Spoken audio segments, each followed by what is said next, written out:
तो उम्मीद करता है आप करियर से होंगे। तो आइए आज स्टार्ट करते हैं एक्सरसाइज 2.4 का क्वेश्चन नंबर 6। तो एक्सरसाइज क्वेश्चन नंबर 6 से पहले एक्सरसाइज 2.4 के क्वेश्चन नंबर 1 to 5 तीन वीडियो में question number 1, 2, 2, 3, 4 and question number 5 का जो कि लिंक मैंने डिस्क्रिप्शन में दे दिया। अगर आपने प्रीवियस वीडियो देखनी हो तो उस लिंक को क्लिक करके आप देख सकते हैं। तो आइए क्वेश्चन नंबर 6 है। क्वेश्चन नंबर 6 में गिवन है the formula to the measure magnitude of earthquake is given by m is equal log base 10 a divided a naught if amplitude a is 10,000 and reference amplitude a naught is 10. What is the magnitude of the earthquake? तो earthquake का हमने magnitude find करना है। Magnitude का formula already given है, तो सिर्फ हमने क्या करना है कि इसमें हमने एम मैग्नीट्यूड का फार्मूला लिखना है और उसमें वैल्यू पुट कर देनी है। जैसे कि ए की वैल्यू क्या है, एम्पलीट्यूड की वैल्यू 10,000 गिवन है और ए नॉट की वैल्यू क्या है 10 एम। तो आइए स्टार्ट करते हैं जी। तो हमारे पास आ गई ए की वैल्यू हमारे पास गिवन है एम्पलीट्यूड 10,000, ए नॉट क्या है हमारे पास 10। ऐसे ही मैग्नीट्यूड क्या है हमारे पास है, मैग्नीट्यूड का फार्मूला गिवन है लॉग 10 बेस है और ए डिवाइडेड ए नॉट क्या है मैग्नीट्यूड का फार्मूला। तो लॉग 10 तो हमारा सेम वैसे ही आ जाएगा। अभी ए की वैल्यू का हमें गिवन है 10,000, वो हमने लिख लेनी है। ऐसे ही ए नॉट की वैल्यू क्या है हमारे पास 10, इन दोनों को क्रॉस करना है। तो हमारे पास आ गया लॉग की बेस 10 और साथ 1000। अभी नेक्स्ट स्टेप में क्या है कि 10 इसका हमने क्या करना है, अभी प्राइम फैक्टर ले लेना है 10 का। तो ये हमारे पास क्या आ जाएगा 100, 10, 10 और 1। तो 10 की पावर क्या आ गई हमारे पास 3, लॉग बेस 10, 10 की पावर आ गई हमारे पास 3। तो नेक्स्ट स्टेप में अभी हमने क्या करना है, इसको जो पावर लॉ है, पावर लॉ में ये है कि आप जो एक्सपोनेंट है, एक्सपोनेंट को लॉग की बेस बना सकते हैं। तो ये क्या है 3 लॉग 10 बेस और साथ आ गया 10 जी। तो ये हमारे पास आ गया। अभी क्या करना है, हमने इसको और शॉर्ट करना है। तो लॉग 10 बेस और सामने वैल्यू जब 10 होती है इक्वल 1 की होती है। जैसे कि अभी एक्सरसाइज 2.4 के ऊपर ये गिवन है लॉग बेस 10 और 10 इज इक्वल किसके 1 के। तो हमने इसी को लिख देना है 1 और साथ आ जाना है 3। तो हमारे पास 3 1 ज़ा 3 वैल्यू किसकी आ गई मैग्नीट्यूड की जी। तो दोबारा रिपीट कर देता हूँ। क्वेश्चन गिवन था कि हमने मैग्नीट्यूड का earthquake, magnitude of the earthquake, तो मैग्नीट्यूड फाइंड करना था अर्थक्वेक का।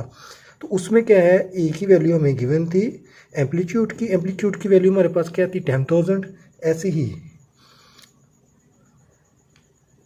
ए नॉट की वैल्यू हमारे पास क्या है एम्पलीट्यूड 10 और हमने क्या फाइंड करना है मैग्नीट्यूड। तो मैग्नीट्यूड का फार्मूला जैसे कि बुक में गिवन था क्वेश्चन में, तो हमने क्या किया वैल्यू पुट कर दी। 1000 का हमने ले लिया प्राइम फैक्टर और 10 की पावर 3 आ गई। उसके बाद पावर लॉ के थ्रू हमने इसको बेस में चेंज कर दिया और लॉग की बेस 10 जो है इक्वल होता है 1 के। तो 3 1 ज़ा 3 मैग्नीट्यूड क्या अर्थक्वेक का मैग्नीट्यूड हमारे पास आ गया 3।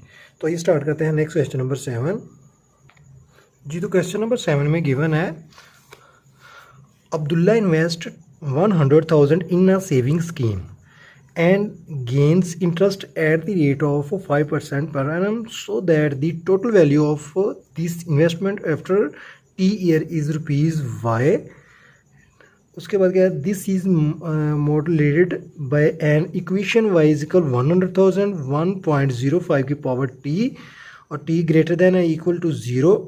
Find after how many years the investment will be double. तो हमने क्या किया, जस्ट फाइंड करनी है कि इसकी इन्वेस्टमेंट डबल कब होगी। तो अब्दुल्ला ने इन्वेस्ट कितने किए थे 100,000 में 100,000।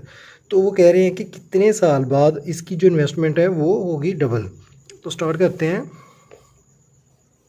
वाई हमारे पास क्या आ जाता है, अब्दुल्ला ने जो इन्वेस्ट किए थे वो आगे हमारे पास 100,000।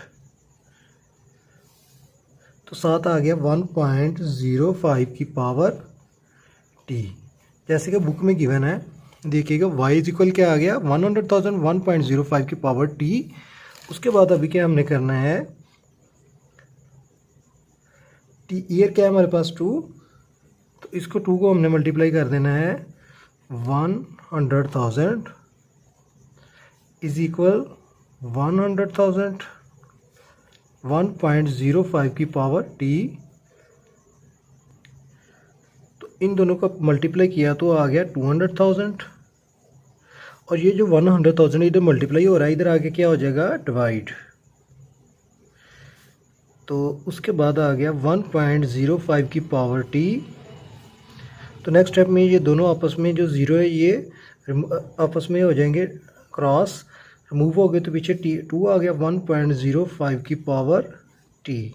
तो अभी हमने क्या करना है, इसको ले लेना है लॉग। तो जब हमने इसका लॉग लेंगे, taking log on both sides जी, तो आ गया log 2 इज इक्वल log 1.05 की पावर टी। नेक्स्ट फिर log 2, अभी जो इसकी पावर टी था ये क्या है, इसकी बेस बन जाएगी। तो कौन से पावर लॉ के थ्रू जो एक्सपोनेंट है उसकी बेस आ गई टी log 1.05। तो अभी इसको हमने इसके साथ कर देना है मल्टीप्लाई। log 2 की वैल्यू पहले हमने फाइंड करनी है। तो log 2 की वैल्यू आइए देखते हैं कैसे फाइंड करनी है। log 2 इसका हमने पहले करेक्टर फाइंड करना है और साथ इसका मंटीसा फाइंड करना है। तो देखते हैं कि 2 का करेक्टर कैसे फाइंड करेंगे। तो हमने देखना है इसमें ऑलरेडी डेसिमल गिवन है, नहीं गिवन तो ये इसका लास्ट पे क्या होगा डेसिमल। तो अभी करेक्टर क्या हमारे पास डेसिमल के बाद वाली फिगर हमने काउंट करनी है, तो वो क्या आ जाएगी 0। करेक्टर हमारे पास आ गया इसका 0। अभी हमने इसका मंटीसा फाइंड करना है। तो 2 का मंटीसा कैसे फाइंड करते हैं कि 2 के कॉलम 2 में log 2 में हमने आगे 0, आगे वैल्यू नहीं गिवन तो हमने 0 लगा देना है। तो 0 कॉलम में हमने देखना है, तो इसका हमारे पास जो मंटीसा आएगा वो आएगा 0.3010, यानी 3010। तो उसका इधर लगा दिया हमने पॉइंट। अभी करेक्टर और मंटीसा को क्या करना है प्लस, दोनों को प्लस किया तो आंसर आ गया 0.3010। तो ये हमारे पास log 2 की वैल्यू आ गई। तो log 2 की वैल्यू जो हमने लिखी वो आ गई 0.3010। उसके बाद टी log 1.05 की वैल्यू अभी हमने क्या करना है फाइंड। तो इसके लिए अभी हम क्या करेंगे, ऐसे ही सेम लिखेंगे log 1.05, उसका आ जाएगा हमारे पास करेक्टर और साथ क्या आ जाएगा मंटीसा। तो अभी देखिएगा कि जो करेक्टर है ये डेसिमल है, अपनी करेक्ट प्लेस पे है, फर्स्ट नॉन डिजिट, तो ये करेक्टर में आके आ जाएगा 0। अभी बात आ गई करेक्ट मंटीसा की। तो मंटीसा में 105 का हमने क्या 10 log में 5 कॉलम में हमने देखना है कि log हमारे पास क्या आ रहा है। तो बुक देखते हैं, वो आता है 0.212। तो मंटीसा क्या आ गया हमारे। अभी हमने क्या करना है, मंटीसा और करेक्टर दोनों को प्लस कर देना है। तो ये हमारे पास आ जाएगा 0.012212। तो इसको अभी हमने इधर लिख देना है टी 0.0212 जी। तो अभी नेक्स्ट स्टेप में क्या करेंगे, दोनों को हम करेंगे डिवाइड करेंगे। तो टी आ गया हमारे पास ये log 1.05 की वैल्यू आ गई हमारे पास ये। तो 0.3010 डिवाइड 0.0212, इन दोनों को डिवाइड किया तो हमारे पास आ गया 14.19 टी। तो इसको अभी हमने क्या लिखना है, हाउ मैनी ईयर्स। उन्होंने पूछा था कि कितने साल में इसकी इन्वेस्टमेंट डबल होगी, तो हमने ईयर्स फाइंड करने। तो ईयर्स क्या है 0.19 में नहीं आएगा, ये इसमें चेंज होएगा 14 में ही। तो हमारे पास आ गए कि उसने 14 ईयर में इसमें इन्वेस्टमेंट उसकी होगी डबल। जैसे कि उसने लास्ट पे पूछा था find after how many years the investment will be double. तो उन्होंने जो इन्वेस्ट किया था 100,000, तो वो 14 ईयर के बाद क्या होगा, उसकी वैल्यू डबल हो जाएगी। तो दोबारा रिपीट कर देता हूँ, क्वेश्चन में गिवन था कि अब्दुल्ला है, उसने इन्वेस्टमेंट की है 100,000 इन अ सेविंग स्कीम में against the interest at the rate 5% per annum. तो उसको एनुअल जो इंटरेस्ट रेट मिल रहा था वो क्या था 5%। तो उसमें अभी हमने क्या किया, वाई इस कंसीडर कर लिया कि वाई इक्वल है अब्दुल्ला की वैल्यू जो कि उसने इन्वेस्ट किया 100,000 1.05, जो कि क्वेश्चन में ऑलरेडी गिवन है। तो दोनों को डिवाइड किया, तो उसके बाद log की वैल्यू ले ली। log की वैल्यू लेने के बाद हमने क्या किया, दोनों को डिवाइड किया तो हमारे पास टी ईयर, यानी कि उसने 14 ईयर में उसकी वैल्यू डबल हो गई। नेक्स्ट लास्ट क्वेश्चन है क्वेश्चन नंबर 8, वो करते हैं। उसमें देखते हैं क्या गिवन है जी। तो क्वेश्चन नंबर 8 में गिवन है Huria is hiking up to a mountain where the temperature decreased by 3% or a factor of 0.97 for every 100 meter gain in altitude. The initial temperature TI, यानी TI का जो sample है ये क्या है, initial temperature at a sea level is 20 degree Celsius using the formula T is equal, ये हमें formula given है जिससे हमने क्वेश्चन को सॉल्व करना है। T इज इक्वल क्या आ गया, T इनिशियल मल्टीप्लाई 0.97 की power h divided 100। Calculate the temperature at altitude h, जो कि हमें हाइट इसकी गिवन है 500 मीटर। तो स्टार्ट करते हैं। T इनिशियल जो है वो क्या हमारे पास आ गया 20 डिग्री सेल्सियस। उसके बाद हाइट हमारे पास आ गई 500, और इसको अभी हमने फार्मूला जो कि बुक में गिवन है वो हमने लिख लेना है। T is equal T initial multiply 0.97 की पावर h डिवाइडेड 100 जी। तो अभी आ जाएगा T initial multiply 097 multiply h divided 100। तो TI की वैल्यू क्या हमारे पास गिवन है 20 मल्टीप्लाई 0.97 की पावर क्या आ जाएगी 500 डिवाइडेड 100। इन दोनों ने क्रॉस हो जाना है, तो 20 मल्टीप्लाई 0.97 की पावर क्या आ गई 5। तो अभी हमने क्या करना है, इन दोनों का ले लेना है लॉग। तो लिख लेंगे taking log on both sides, log T is equal log 20 multiply 0.97 की पावर 5।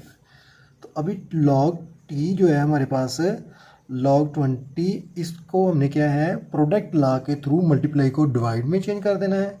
तो 20 डिवाइड जो मल्टीप्लाई क्या है प्लस आ जाएगा, और उसके बाद क्या है 0.97 की पावर 5। तो इसको हमने लिख देना log 0.97 की पावर 5।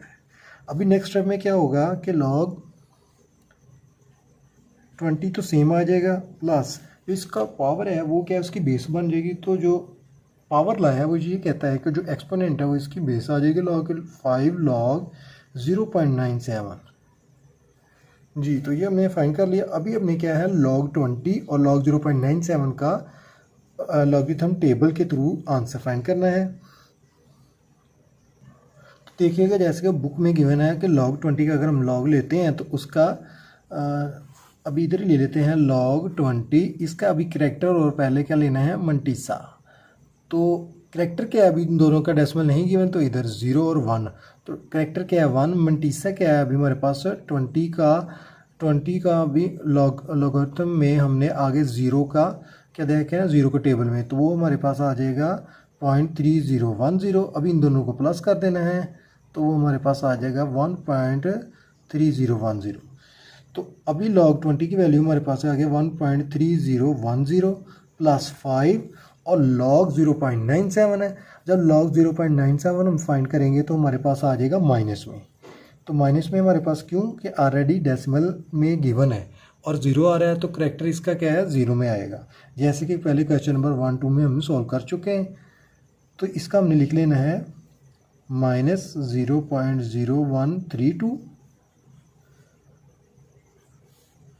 अभी इसको क्या करेंगे 1.3010 और इसको इसके साथ मल्टीप्लाई करेंगे तो प्लस आ जाएगा 0.066। अभी नेक्स्ट स्टेप में इन दोनों को प्लस कर लेंगे तो आ गया 1.235। तो ये हमारी आ गई log t की वैल्यू। log t आ गया हमारे पास 1.235। अभी इसका हमने log t का हमने क्या एंटी लॉग लेना है, क्योंकि हमने log t नहीं, हमने ओनली t फाइंड करना था। तो इनिशियल टेम्परेचर हमने t फाइंड करना था, तो इसको हम लिख देंगे taking anti log on both sides. Anti log log t is equal anti log 1.235। तो t हमारे पास क्या आ जाएगा,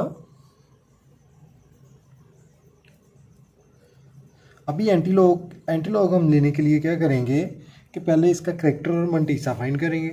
तो आइए बुक में जैसे कि एंटी लॉग गिवन है 1.235 का जब हमने लेना है कैरेक्टर, पहले कैरेक्टर अभी क्या है, इसका फर्स्ट नॉन डिजिट डेसिमल अपनी करेक्ट प्लेस पे है, तो कैरेक्टर तो हमारा आ जाएगा 0। अभी बात आ गई मंटीसा की, तो मंटीसा के लिए हमने एंटीलॉग में 0.23 में आगे 5 के कॉलम में देखना है, तो वो क्या आएगा हमारे पास 1718। तो मंटीसा हमारे पास क्या आ गया, इन दोनों को भी प्लस कर देना है, तो वो क्या आ जाएगा 1718। तो ये हमारे पास आ गया 1718। तो एंटीलॉग जो है,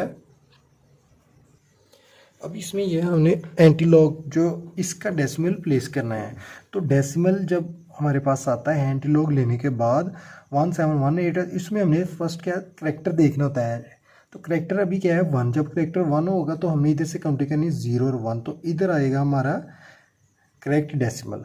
अगर यही करेक्टर 0 होता तो हमारा डेसिमल इधर आना था, अगर यही करेक्टर हमारा 2 होता तो हमने काउंटिंग करनी 0, 1 एंड 2, तो डेसिमल इधर आना था। अभी हमारा डेसिमल 17.18 इसलिए है कि करेक्टर 1 है, तो ये इसका आंसर है जी। तो इस वीडियो में हमने क्वेश्चन नंबर 6, 7 एंड 8 इसको सोल्व किया है। इसमें अगर आपको कोई क्यूरी हो तो आप कमेंट में ज़रूर बता सकते हैं, और आपको वीडियो अच्छी लगी हो तो लाइक एंड सब्सक्राइब ज़रूर कीजिएगा। अल्लाह हाफिज़।